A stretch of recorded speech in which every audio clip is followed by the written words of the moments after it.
Which types of wood filler are best for skateboard deck chips? Imagine your skateboard deck has a small chip or crack that's bothering you every time you ride. Fixing it quickly can save your deck and keep your tricks smooth.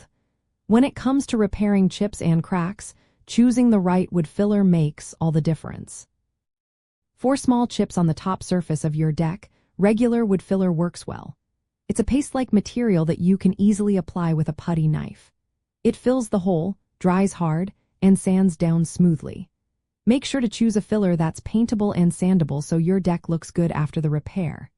These fillers are affordable, usually costing around $5 to $10 for a small tub, and drying time is about 20 to 30 minutes. Once dry, you can sand it down with medium grit sandpaper to match the deck's surface. If your chip is larger or affects the deck's strength, epoxy putty or epoxy resin is a better choice. These materials are much stronger and more durable. You need the epoxy until it's mixed, then press it into the damaged area. It cures in about 1 to 2 hours and can be shaped to match the deck's contour. Epoxy is especially good for cracks or chips that threaten the deck's structural integrity. It's more expensive, usually around $10 to $20, but it lasts longer and handles the stresses of skateboarding better.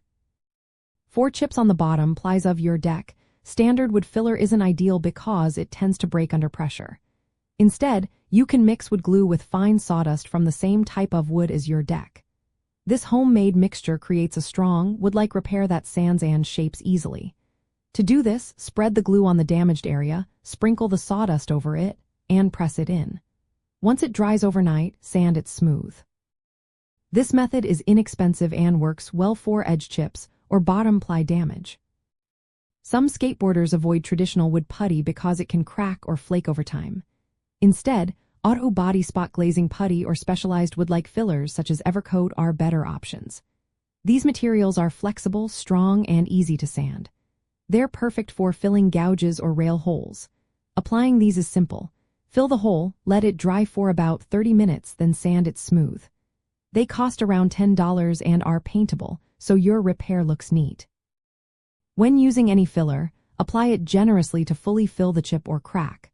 Overfill slightly so you can sand it down flush with the deck surface. Use coarse sandpaper, around 80 grit, to shape the repair first. Then switch to finer grit, like 120 to 220, for a smooth finish. Always remove old grip tape before applying filler and reapply fresh grip tape afterward to protect your repair and keep your grip secure.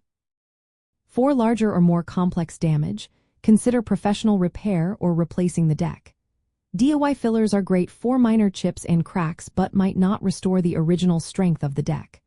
Remember, choosing the right filler depends on where and how big the damage is. Small surface chips are best with standard wood filler, while bigger cracks or structural damage need epoxy.